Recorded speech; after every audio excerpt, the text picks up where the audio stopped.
You want to move? That's okay. Seth Rogen, how about that? Okay, then I'll be your James Franco, although There he's you been in go. trouble for some Oh, yeah, things. not that one. Everybody's getting in trouble these days. Did he? We won't go there. Okay. Well, you tell me when to go. Good. What's long? Anytime. Well, hello everyone who's in person and online. I think we have, how many? 20, 30 online? 24. 24. Very exciting. So we're going to talk about assertiveness in the workplace, communicating with polish, confidence, and impact. So we'll start by defining assertiveness. Does anybody in the room or online want to take a stab at defining assertiveness? Just kidding. Just kidding. Go ahead. Just having fun. No pressure. Anybody from the audience online? Courtney? Yes. Not yet? Like getting your point across in a direct way, I guess. Yeah. So- Yeah. Let's go. Yeah, keep going. giving us more. Stating what you want or need clearly without sounding like a jerk. Without sounding like a jerk. Yeah. With confidence. Yeah. What is that on? Yeah. Yeah. Confidence? Yeah. Okay, so Confidence in what you're confidently saying. stating what needs to be said without being a jerk. Anybody else?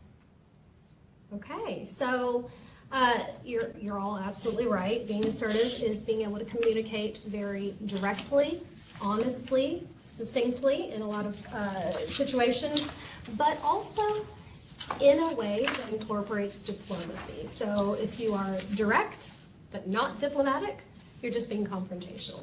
So a lot of people have difficulty kind of separating in their minds assertive from being aggressive or overly direct or harmful even. So what we're here to discuss is how to be direct, honest, to get that point out up front, to say the hard thing in a way that does not alienate your audience, that keeps the other person feeling safe, and that actually builds a trust relationship with you.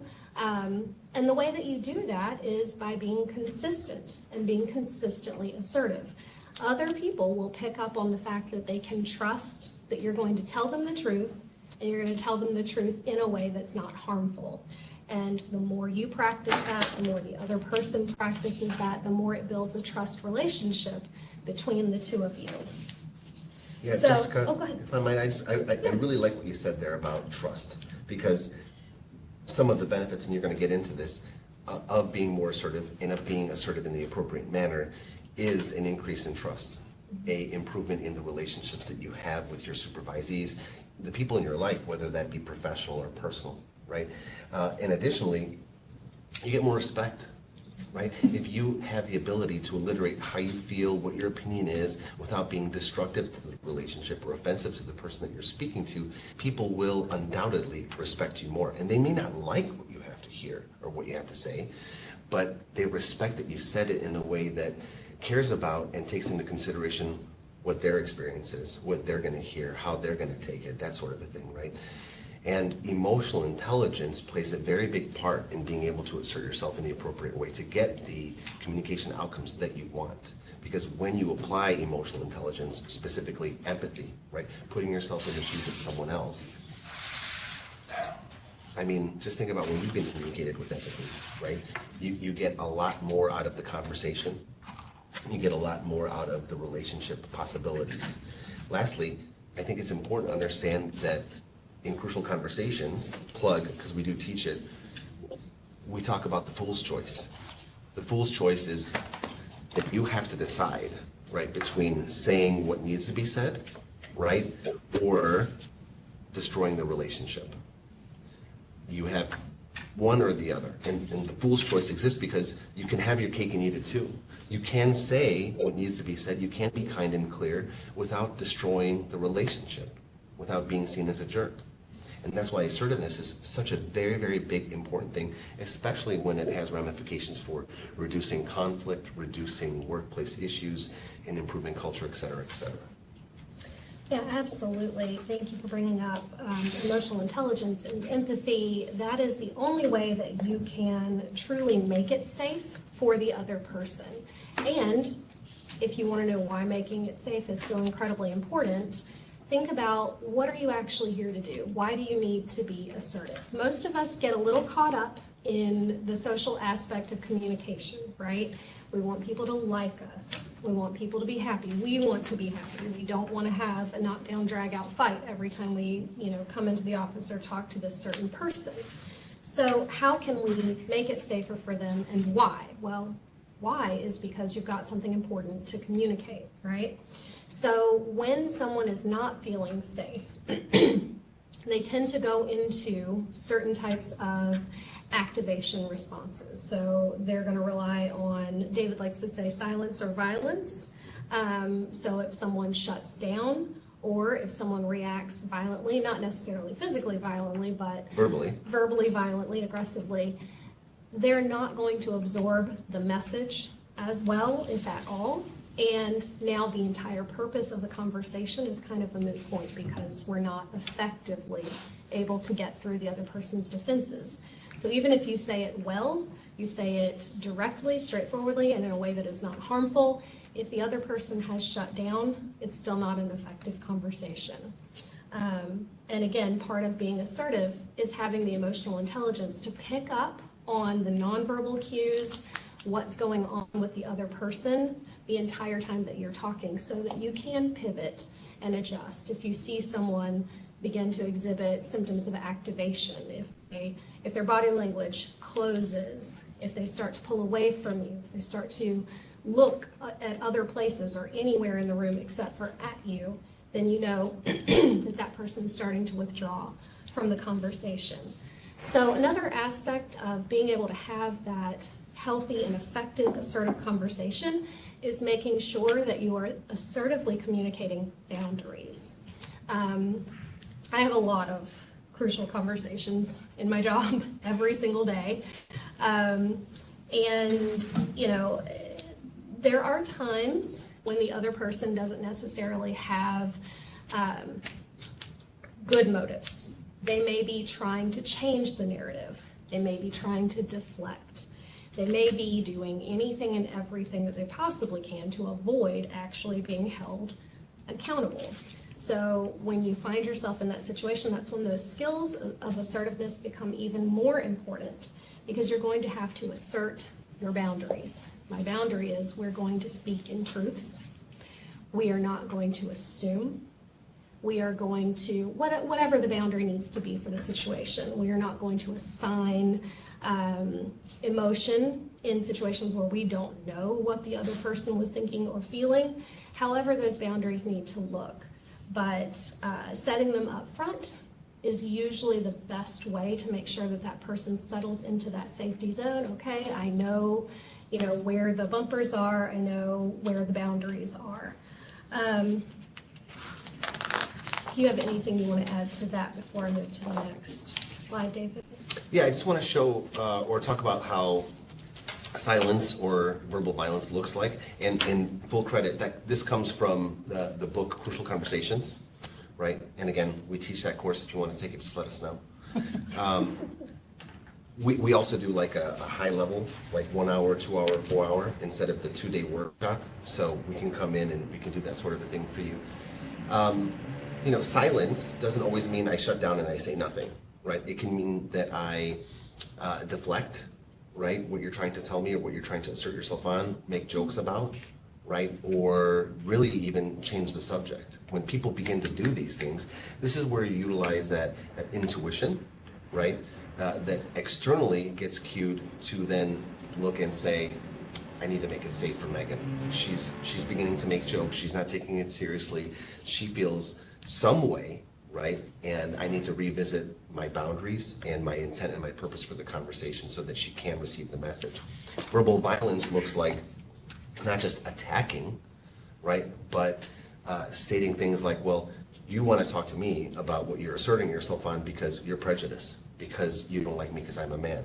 You think I overdress for presentations, whatever the case might be, right? Or they begin to attack your character beyond that, not just what you think about them, but you have no values. You are a person who doesn't do this or doesn't do that. We often see people utilizing what about isms, right? So this is something that, in the political debate area that we're seeing nowadays. Well, you did this, and in 2022, this is what would happen. Yeah, well, what about what you did? When people begin to do that, they're not in a space because they don't feel safe to receive what you're trying to assert yourself on. So you got to go back to square one, right? Your boundaries, what makes it safe, your intent and your purpose, which usually should be, I want to make some progress. I want to understand what's going on. I want to make things better. So if you notice, when David is giving those examples, he's very specifically and intentionally using I statements. Because like you said, when you go with you statements, it feels accusatory, even if the person intellectually realizes you're not saying, you failed to do this. There's still this visceral reaction. When someone says you start to feel as though fingers are pointed at you, blame is being laid at your feet, all the things, right? So using those I statements is very helpful. Also, naming what's being conveyed in the room, I find very helpful. So for example, you can't control the emotional intelligence of the other person that you're talking to, but you can bridge the gap with your own. So, the person you're talking to may not even realize that they're becoming agitated. They're getting the grumps, right? So I would say something that reflects that feeling back to them so that they can see it without blame, which looks like, I'm hearing that you're feeling frustrated. So it's me, it's mine. I'm not blaming the other person. The other person may not be frustrated, but I am perceiving that you may be feeling frustrated. And now that I've named that feeling, it's no longer the elephant in the room and it can be addressed. Another really important aspect of assertiveness, though, is being clear and direct. So I'll give an example. Has anybody ever gotten the phone call from school? Doesn't matter what it's about. You get a phone call from your kid's school, what happens? I don't answer. I don't. If they call back 3 times, that's usually what I'm just kidding. Sorry, go ahead. You've all been there if you've got kids. You're like, you know what? I'm not doing it. Fine, I will. Right? What if they're bleeding? Okay, go ahead. Yeah. Well, my experience is a little different. So as soon as I see the school phone number, my stomach drops because either somebody's in trouble, somebody's hurt, somebody's lost. Who knows, with my kids especially. So when the person picks up, and my kids' school especially knows now that they need to be very clear and direct immediately, because if they don't get a word in before I go, oh my God, what's wrong? What's happening? They're not going to get one in. So they'll say, hi, Mr. Hecky, everything's fine. Thank you. That's all I needed. Everything's fine. Now I can think. Thank you. Lead with that. Function. Lead with that. Everything's fine. Absolutely. I tell this to my wife. Yeah. You ever get the text message? We need to talk tonight. Well, that's it. Better call my lawyer. What do we need to talk about? And then nothing, and then nothing, and then nothing. Hello? And then I'll send the puke emoji, and then she'll finally, I'm dying over here. Oh, we just need to talk about what's going on this weekend. Can you lead with that? Yeah. Can you lead with that, please? All right? I have trauma. I'm sorry, go ahead. Exactly. No. So one of the ways that my kids' school learned that lesson the hard way was that I got a phone call from the school one day, and the person on the other line, she goes, hi, Mr. Hakeem, I need to tell you something. And she beat around the bush until, let's be real, it was probably about 3 seconds, but I had developed my threshold, and I immediately was like, oh my God, will you just say it? What is wrong? But it can be a natural tendency to want to soften. We want to candy coat. We want to start by talking about the weather. We want to build up to it. All you're doing is terrorizing the other person when you do that. Especially, so think about it in my role. It's 4:30 on a Friday. I've set up a meeting on someone's calendar. They need to come to HR. They don't know why, and we're not going to talk about it before it happens. So by the time they get there, they're already a hot mess. So as I sit in that room, if I'm going, well, how are you today? Department's going well, right?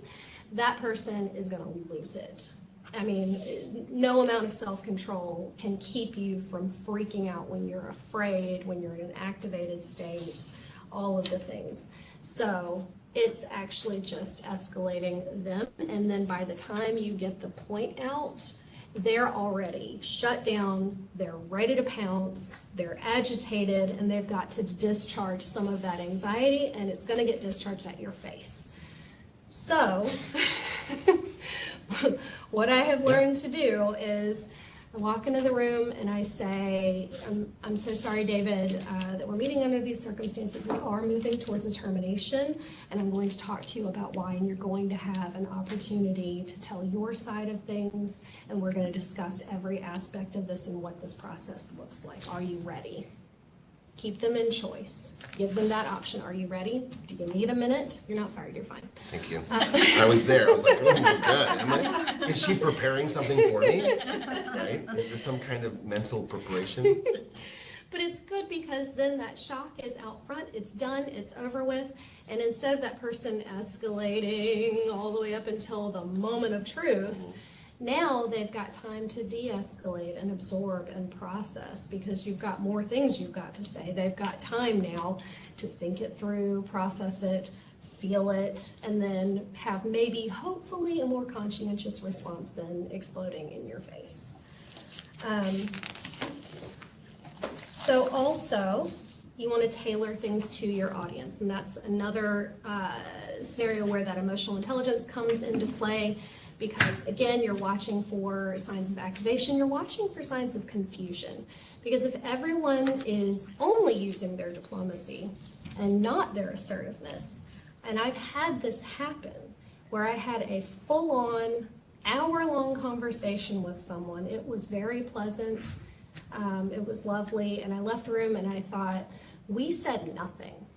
I know nothing. There is no additional information that was shared, but we were very nice to each other. So it takes a delicate balance of both. My grandfather used to say about diplomacy, he'd say, it's having the skill, and pardon my language, to tell someone to go to hell in a way that they look forward to the trip. It's gonna be nice. Yeah, right? Some other tools, tips, and tricks are maintain your composure. The unpredictable is terrifying for everyone, for most people. So if you are behaving erratically, if 1 second you're at baseline, the next second you're up and yelling and super angry and activated, that person is going to be on edge. Again, all of those walls go up. They're not feeling safe. You've basically, no matter what you've said, your behavior, even your nonverbal cues, have now undermined the entire purpose of the meeting. This says employ eloquent language, choose your words carefully. I learned this very much the hard way. So I am a huge fan of storytelling, right? Like, to me, being able to tell a really exciting and interesting tall tale in an entertaining way where people are clearly on the edge of their seats, that's fun, that's fulfilling, that fills my well. But when you try to have a very intentional and important conversation, anything that you would need to have exercise your skills of assertiveness with, and you're using a lot of hyperbole, you're telling jokes, you're trying to lighten the mood, it's usually probably landing very badly. And also it can chip away, even if it's not conscious, at the other person's trust in what you're saying. Because if I'm using terms like everybody always instead of some people sometimes, or it's just going to be the end of the world instead of that would be a negative outcome that we would have to remediate afterwards. They're not trusting what you're saying because they can't tell where the line is. Is it actually this extreme or is it not? So laying that groundwork of folks knowing exactly where the level of severity is that doesn't have all of the extra pomp and circumstance behind it helps them to know and feel secure and feel safe that things aren't going to go unexpectedly. which is generally terrifying for humans. Anything else you want to add to that?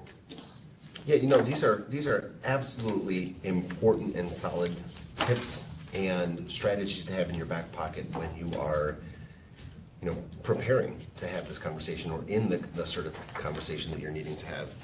One thing that will help elevate this is preparing, planning, and practicing the conversation, right? What I call the 3 Ps. You have to prepare for the conversation that you're going to have, which means you're gathering the measurable, observable data regarding the conversation. Because when you are doing all of this, right, if the data is not solid and is immutable and non-negotiable, then you have something that's ambiguous, right? And now it's debatable, right? So an example of this is David. Many people have come to me and told me that you're eating lunch at the front desk while you're supposed to be on the clock checking patients in. And additionally, I've heard that you are not utilizing the welcoming script that we've all said we're going to do, that we've even asked you to do several different times. You heard this? Did you see it?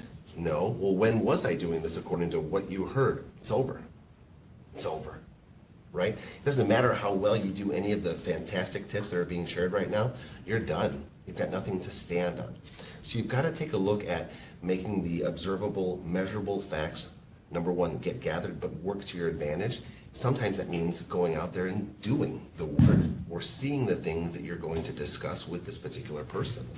Okay? And that can go for the good things, right? Because being assertive isn't always about addressing the things that are negative or the things that are difficult. Being assertive also means I need to tell you about how great of a job that you're doing, and here are the specifics. Here's what needs to be recognized and what has been measured, and what I'm proud of you for, or what you should be proud of yourself for, which is an elevated thing to say. Not I'm proud of you, here's what you should be proud of that I've noticed.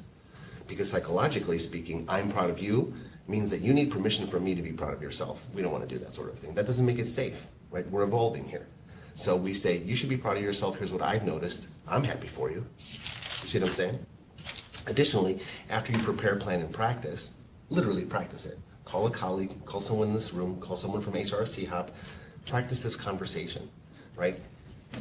You need to remember that you have to connect with your why, because we need fuel behind the engine that gets us speaking, thinking, and engaging with our employees. Why is this important? Why does having this assertive conversation matter? Because if I don't protect my other employees. If I don't recognize employees that need recognition.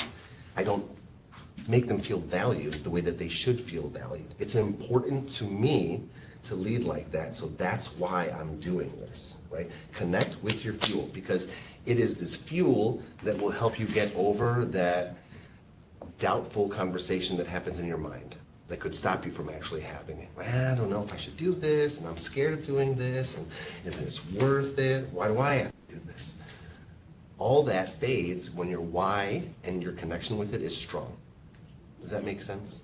It's like the mother that goes and talks to the teacher or the principal when their child is not being treated the right way, or the mother that lifts the car off of the child, right? It's our why that gives us the strength to do that which is uncomfortable or sometimes seemingly impossible. Connect with that. So to add to that, prepare, plan, and practice is all towards the same goal. It's so that you can be intentional, you can decide how you want to present yourself instead of coming at it without having done that prior preparation. Now you may not sound quite as confident in what you're saying. You want to speak with conviction, because if you seem unsure, it's causing the other person to feel unsure. And again, that increases folks' anxiety. Nobody likes the unknown. Nobody likes not being sure about where this is going, what it's about, what's actually behind it.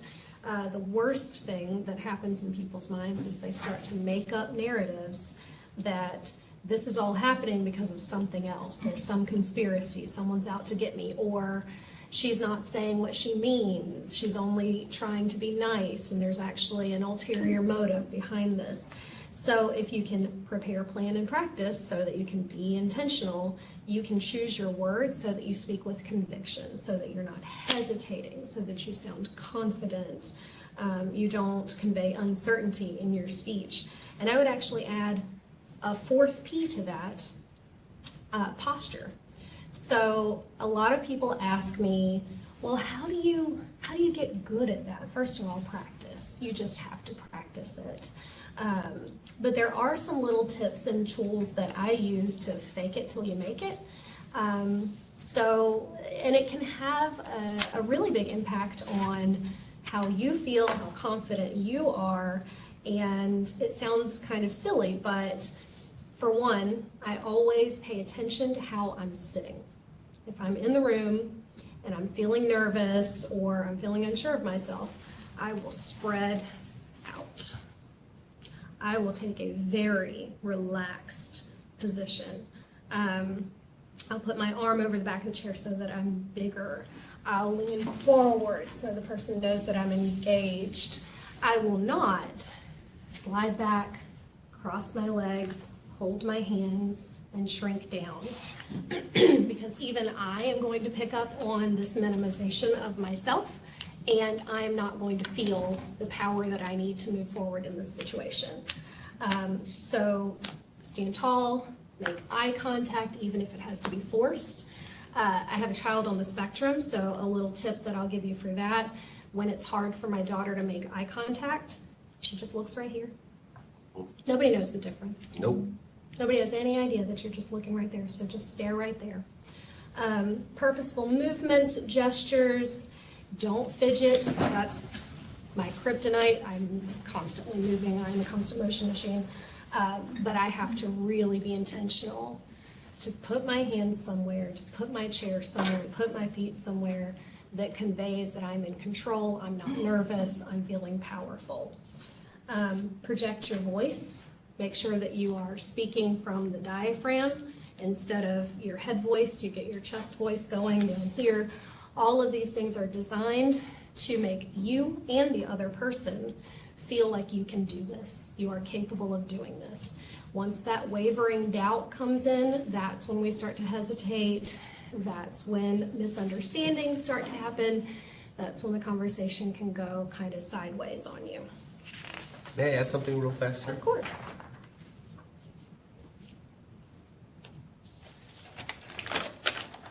It would help if I was ready before I interrupted you. I just needed to make sure I wrote it down because the ADHD will make me forget.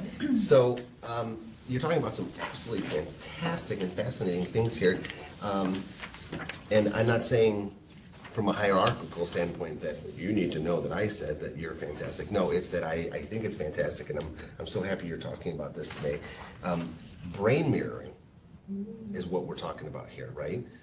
What I do, right, especially if you're in a position of power, will elicit a mirroring response from your subordinate, even from a peer, right? If they perceive that there is a hierarchy, maybe it's your committee, even though we're peers. Maybe it's your initiative, your project. Maybe you're here 10 years and they're only here 5 years, even though organizationally we're at the same level. It just exists. It's just the way that it is. So when you mirror comfort, confidence, competence, kindness, warmth, that other person's brain begins to mirror it as well, right? When you present it, it gets mirrored. And I recently heard about a study that was done that, psychologically speaking, when you enter into a conversation with kindness and warmth and competence, right? And that's the very first thing that someone experiences, the rest of the conversation goes almost beautifully without any issue. Because people want to know that, like you said, they're safe. I want to know what's going on and it's clear. And because you've prepared, planned, and practiced and worried about your body language, which is posture, you know what you're talking about, right? This isn't something ambiguous that you just come up with off the fly. It isn't just a feeling or an emotion that you're speaking on. I can relax and I can trust. This, right, is the secondary and or tertiary level of communicating with assertiveness, but it's very important to actually doing it successfully. Just like your secondary and tertiary muscles help keep you alive. They help you have balance. They help you, move from side to side. When a car is coming down the street and it's running onto the sidewalk, right? You got to be able to, laterally move. So it's crucial and essential for you to think about those things. It's not just support stuff. It's the stuff that lifts it up. I'll tell you an example of how powerful this skill truly is. So it still bewilders me, but it still happens very, very often. You'd be shocked at how often I talk to someone who is upset or whatever about a person giving them direct orders that they're not particularly happy about. And when I dig into the situation, the person that is giving them direct orders that they're feeling like they can't really violate, they don't want to do the thing, but they don't feel like they have the choice to say no, that person's not actually their supervisor or anywhere in their chain of command. The number of times somebody says, oh, well, they're not my boss, but they're always telling me what to do, so I just do it and assume I have to. It's because that person is exercising their assertiveness skills, and the other person doesn't have those skills to be able to protect their own boundaries. So it's incredibly powerful, and it can be misused, unfortunately. But the more people who know this skill, how to protect your boundaries, how to be assertive, the fewer opportunities there are for this to happen. It is protective. Because again, if you don't have this skill and everyone around you does, you're just taking orders. So I've got a couple of practical examples and a little bit of group discussion and a short 3-minute video. What do you guys want to do? You want to watch the video first and then do the practical examples, or do you want to do practical examples and then watch the video? I'm not making decisions today. I like how assertively you established. Yeah, my day. It was not a question. I'm a visual person, so I'll vote for video. I was gonna say video too. Holly says Video, video. video. Okay, let's do the video. It's a really short little video. Get there. And let us know online if the audio for some reason doesn't work. I've had that happen before. I might have to hit control and click. Oh, all these pop-ups. Oh.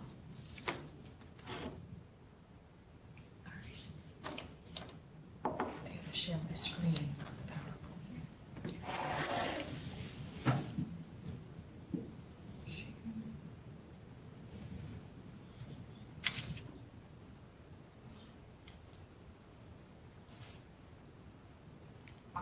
This is so uncomfortable.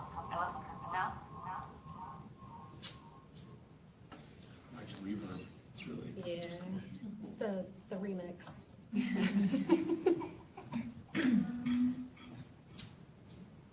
I'm not sure I can do it without that feedback. Can you mute incoming sound?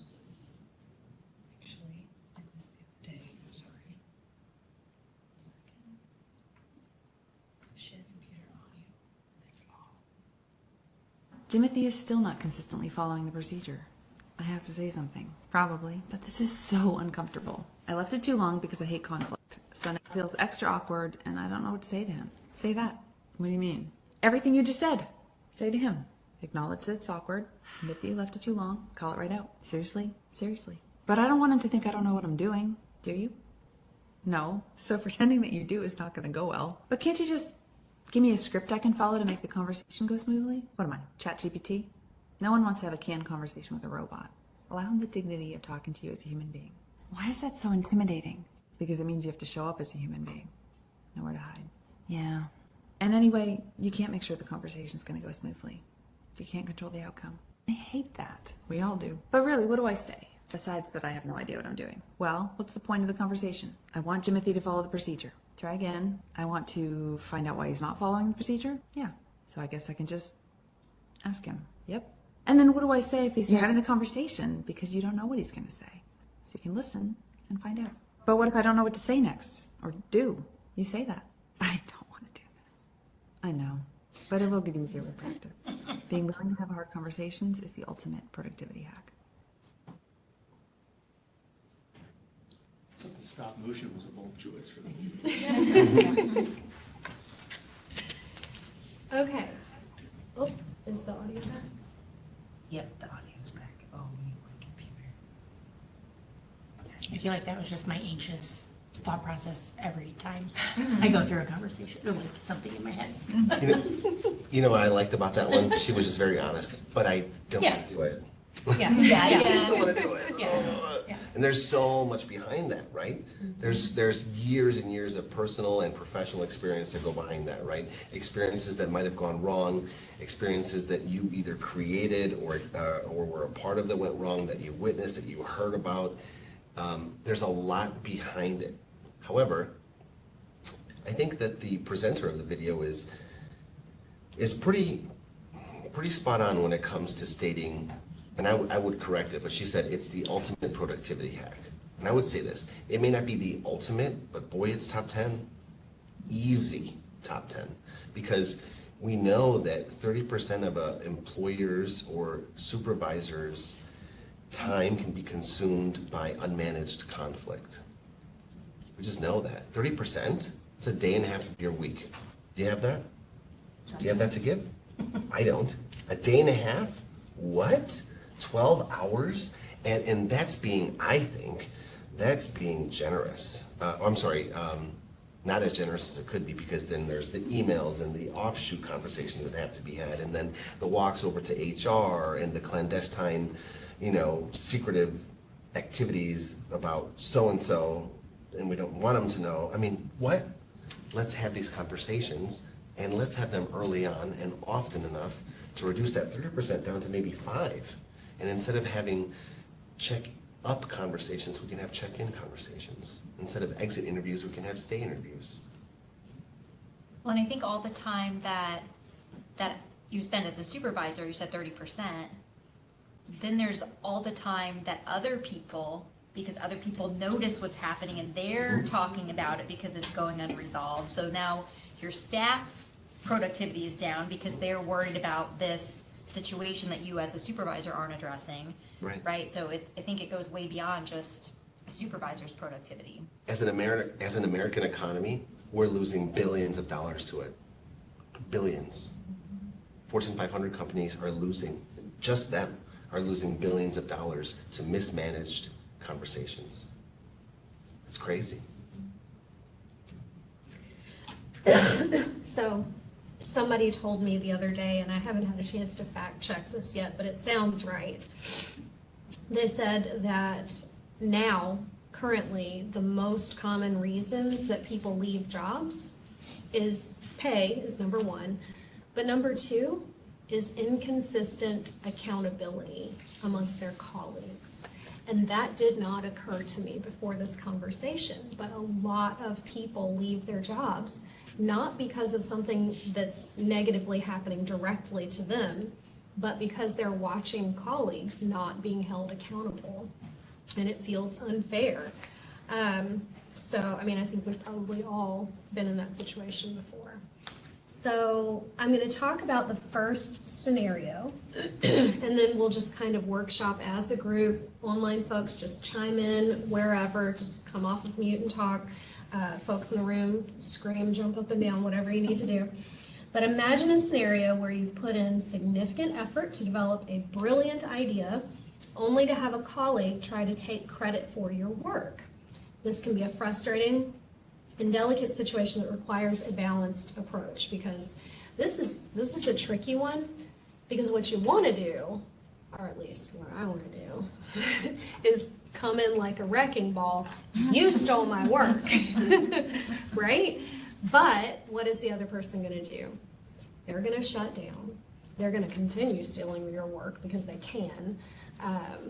It's going to become confrontational, and if they're really awful, they'll flip it on you.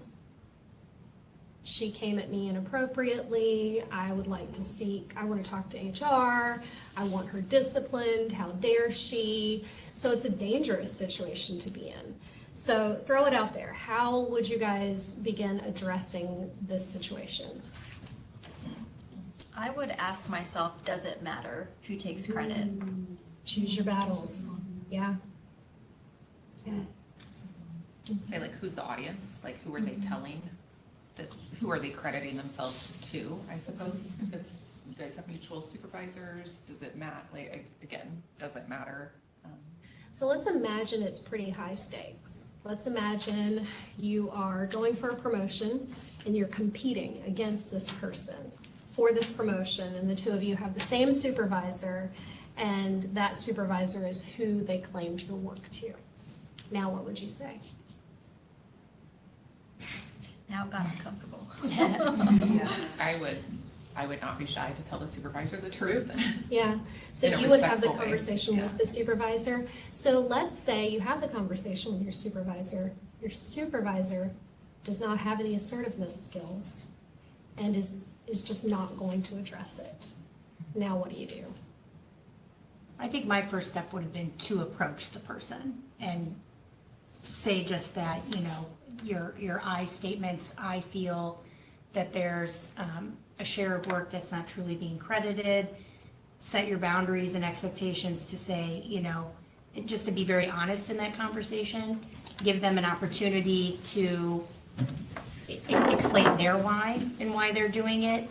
And then maybe hopefully get to a resolution where you say, okay, well, you know, yeah, you did do this portion of it, but, you know, I did this portion of it, and really I'd like that to be reflected, you know, to leadership, to our supervisors. Are you comfortable with both of us now going together and saying, here's the share of the work? You know, but if that conversation doesn't go that way, then I feel like I would loop in a supervisor. So I love that you reference the I statements. That's exactly what I would do. I love that you added that accountability piece, but you kept the other person in choice. Is that okay with you? And sometimes we ask people questions that we know they can't say no to. But it does highlight the fact that you're not going to be able to say, no, I don't want to do that, without admitting the truth, which is that you don't want to be held accountable. So another little tip, trick, whatever, is that asking people for a favor actually just makes them intrinsically like you. They don't even know why. So if you ever want someone to really like you, start off by asking a favor. So I would say with my I statements, you know, can you just help me understand what happened here? My understanding was XYZ, but then XYZ happened. So can you help me figure out what happened and why this came out this way? So asking it as a favor and asking them to explain or help you understand as though it's some deficit of yours, then forces them to bridge that gap and say, oh, well, what I was thinking was, if they have their I statements down, or it doesn't leave a lot of room to deflect and to turn it around on you and to come back at you with it, because you haven't done anything inappropriate. You've asked them to help you understand. Does anybody else want to say how they would address this situation? Anybody online?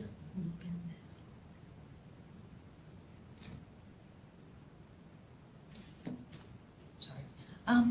There is, Amelia asked, how do you balance she asked a question. Okay. I'm just seeing real fast if it's. Go ahead and ask it. Okay. That's fine. How do you balance the need to demonstrate fairly applied accountability with the need for discretion or secrecy about the staffing and the disciplinary approaches of employees? It's not appropriate for other employees to know what kind of disciplinary, that's hard to say, measures have happened with their colleague. So how do you demonstrate that you're addressing issues fairly and applying the rules without? That's a really great question. So that's where you're going to work in the negative space. So absolutely correct. It is not appropriate to share what disciplinary action happened with one employee with other employees or their colleagues. But you can make sure that there's never a time when someone is actively seeing that you are not holding someone accountable. So just work in that negative space. And if the accusation comes up, ask for specific examples. Tell me more specifics about how, where, when, why this happened. If they can come up with a reason, then something slipped through your radar. And just be honest. That slipped through the cracks and that was not my intention. My intention is to hold everyone accountable to the same level consistently across the board, and I will address it. Doesn't mean I'm going to tell you how I addressed it, but it means that I will address it. And saying that assertively is going to go a much longer way than saying, oh, I guess maybe I should address that. See how that creates that doubt and that mistrust in you. If I might add something to that, you know, from a literal sense, when things are secondhand, right, they're observations that others have made and you haven't seen it yourself. Obviously, I've mentioned going out there to look for it. But take action to address, right, that which is being reported to you, right? So if people are spending more time on their phones at the desk, go out there and look for good behavior, bad behavior, adherence to the policy, and make sure that you're addressing things in real time. And take this action to do so, not only to observe, but to take action to react to it, and then visit with the group, right, what you have seen and what needs to be done in order to adhere to the policy. Both recognizing, right, those who are doing well, right, and then having private conversations with those who might have an opportunity to improve. Because what happens is we have an opportunity to react with information that we have. So how do we react to it? We can take a low-level, low-risk, reactionary step and do something that makes it, right, observable that you are doing something to hold people accountable, that you are doing something with information that I bring to you. It's like when you are getting sick, okay? Your body will begin to tell you things. Okay, does anybody else feel like that? Oh, it's cold outside. I've been getting more tired and I'm starting to get more hungry, like ravenously hungry. Oh, I'm about to get sick. Anybody else feel like that? And does that happen? You're like, dude, I'm eating like a ton. That means I'm about to go down, right? Get ready, everybody, because the man cold is on its way. All right? I suffer from it. I'm the worst. I turn into a baby. Yeah, like she puts me in the basement and I just get like food thrown down the stairs. It's real. It's real. So, but I react to the clues that are being given to me. So I begin to, get the airborne and the vitamins and the tea and the honey and the ibuprofen and all the other stuff that I need. The pallet is made in the basement. I've got multiple changes of clothes ready to go. The vapor, I'm Mexican, right? So the vapor rub goes on the chest and on the feet, and then you put socks over it. It's a thing. It's a thing. Anybody else feel me on that? Is that just, yeah? Okay, anyway. So you listen to the signals and you respond to them. And then this doesn't feign, right, that you're doing something. It actually is observable that you are doing something. Yet you're still being fair. You're still being equitable, right? And you're doing all of which we've been mentioning here today. Absolutely. So just a few, we've got a little bit of time left if we want to do questions. I'm going to go over the last few tips and tricks that I have here. Do these conversations face-to-face if at all possible. There is so much communication that is lost when we have just a little face in a box. I have a sign in my office, and I can't remember where I saw this, but I saw it, I liked it, and I made it on my Cricut, and it says, all behavior is communication. It's so true. So you don't want to lose any of those nonverbal cues, because this is presumably a high-stakes conversation. You need all of that information to be able to pivot and react well. Also, staying curious. So where you want to make accusations, my go-to move, when I want to say, you are lying, instead, I start asking questions. I say, I'm just curious, how did you get from here to here in 30 seconds? because we got you on the camera here and then here. So I just help me understand. Again, you're going to ask for that favor. You're going to stay curious, keep it light, keep it as it's not an accusation. It's help me understand. Bring me along for the ride. Tell me the timeline. Yeah. I love that so much. You folks watch Ted Lasso? Mm-hmm. Yeah. Do you remember that? I haven't. I've seen clips, right? So, I haven't seen it.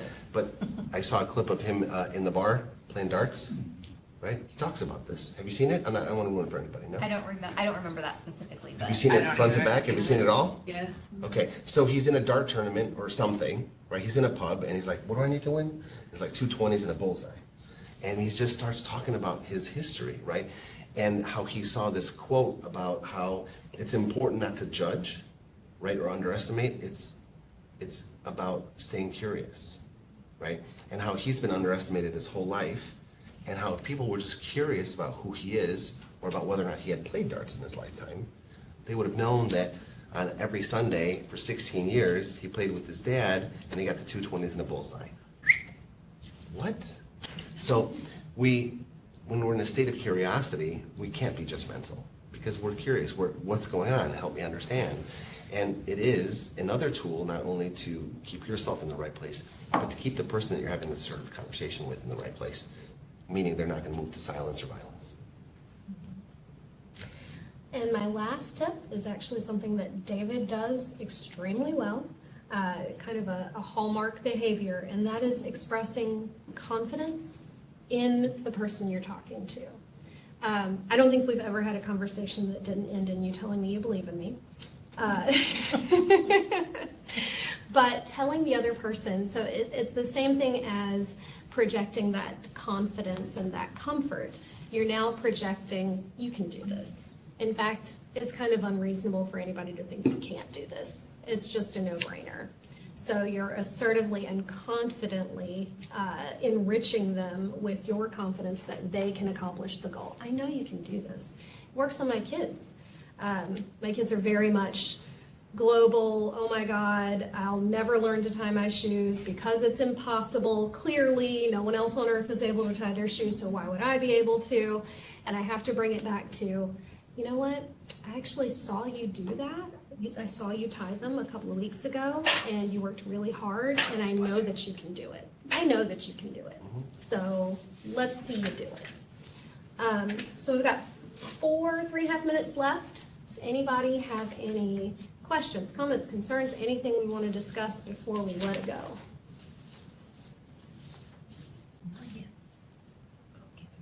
Any specific scenarios somebody wants to workshop with the group? Anything going on you want to talk through? And I hate that I do this, but I know that I do it. If I'm feeling very uncomfortable in a situation and it is my situation to handle and I can handle it, I'm just not confident and somebody's pushing back, I will lean on, how do I say this? Like bringing in somebody else, right? Who I perceive has more power than me, and I perceive that person, or I think that person also thinks that person has more power. Sometimes it's appropriate, right? If something needs to be escalated, and if I don't do that, I think it. I think, should I pause this and say I can bring somebody else in? And I don't like that I do that. So I do the exact same thing, and I know exactly what you're talking about, because you almost want to lean on the credibility of the other person. And I have watched, and I'm sure you've seen this happen as well, I've watched it minimize my own authority. I've watched it undermine my own ability to do this in the future. So, I've even had, unfortunately, I've had people say, oh, well, don't you want to ask your boss about that? Because I had done that in the past. Now I've projected that I don't have the power, the authority, or the confidence to actually accomplish this. And it's frustrating, and it is natural, and I know that I kind of default to that as well. And I'm trying to learn to be very intentional in not doing that. You got any tips on that one? I do. Okay, Would you like to hear them? absolutely. Yeah. Gotta ask. Because it's about being prepared to hear not only what I have to say, but what you have to say. And both of you said, I hate that I do this. So the question is, how much more do you have to hate it to stop doing it? I think honestly, it's almost a knee-jerk reaction to being uncomfortable. Because even if I don't say it, I've thought it. Like, oh, I could say this, right? So it's maybe a little bit of a defense mechanism, maybe, because it is so kind of knee-jerk in my head. So this is brain wiring? Yeah. Say that again, sir? Oh, I just said it's your safety net.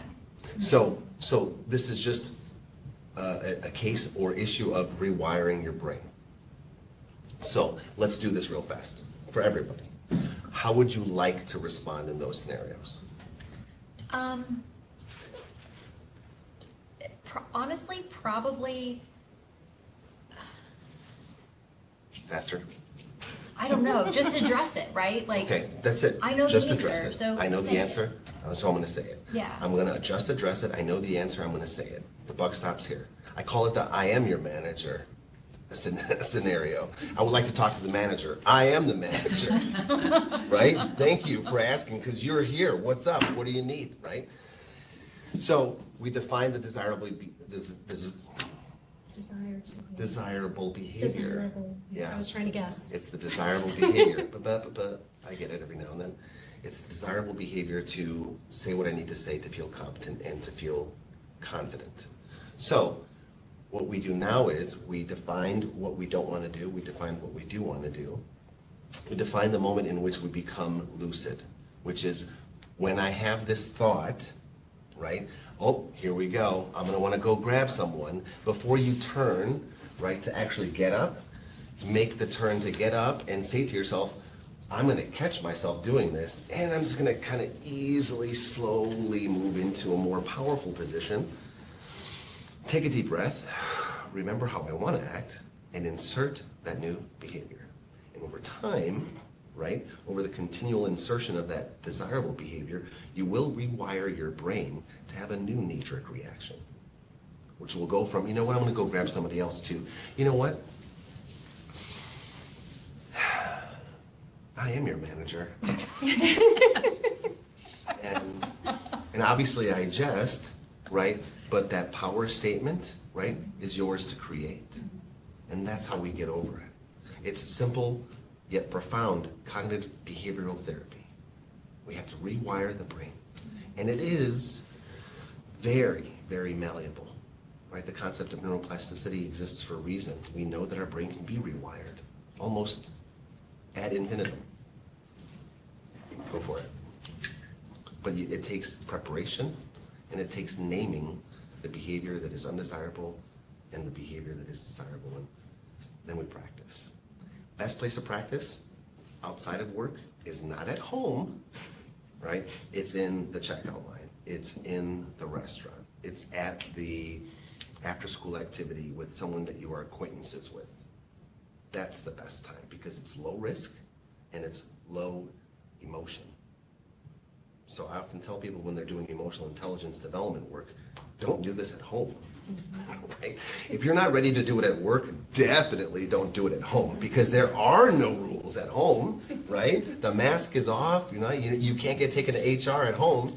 I mean, I guess you can, it's called divorce court, right? But the threshold's much higher. So work on it in these low risk areas. Church, after school activities, like I said, the checkout line, the gas station, restaurants. Those are the times to, you know what? I had a customer here, right? And I did order my steak medium rare. It appears that it is well done. I would love it if you could fix this for me, please. I was not rude. I was assertive. I was kind. I was matter of fact. And I didn't say I was sorry because there's nothing to say I'm sorry about. You cooked it wrong. You asked me how I wanted it cooked. Take it back. Right? A little more attitude. on that last piece than I would want you to have. Yeah. But inside, right, this is the conversation that you have to have with yourself so that you can show up appropriately. Because there's nothing wrong with sending it back. Can I ask a question, Absolutely. please? Not to be too technical, but when you're doing this, can you fake it till you make it? Can you, Absolutely.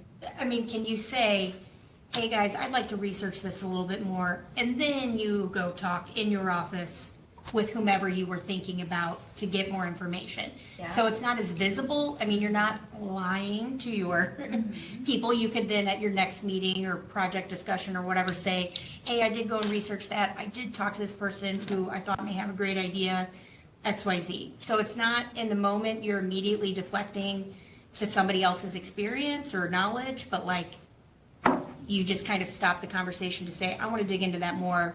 Let me get back to you. And then do that. I don't know. Yes, Yeah, Megan. yeah. Yes, Megan. And if you elevate that even further, that is a good tool. If you wanted to take it a step further, you could also consider saying, I need to process this at length. Let's pause this conversation. Now I will reach out when I have an opportunity to think about this more. I statements help you retain the power and the clout. And then you can do right by you, knowing, right, that you, even though, right, you're engaging in actions that you don't want to engage in, right, by going to grab someone else, okay, you still retain the power, which you won't shame yourself for later.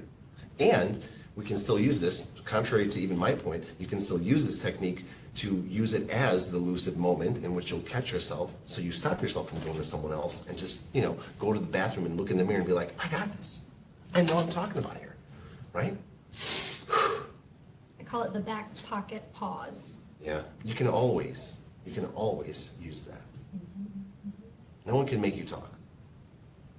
No one's gonna But I get torture that. I'm like, it's hard for me too when I know I could probably go ask somebody for the answer and then, you know, but it's just, it is hard. Like you want to give somebody an answer like, okay, yeah, I am going to go work on it and here's how I'm going to do it.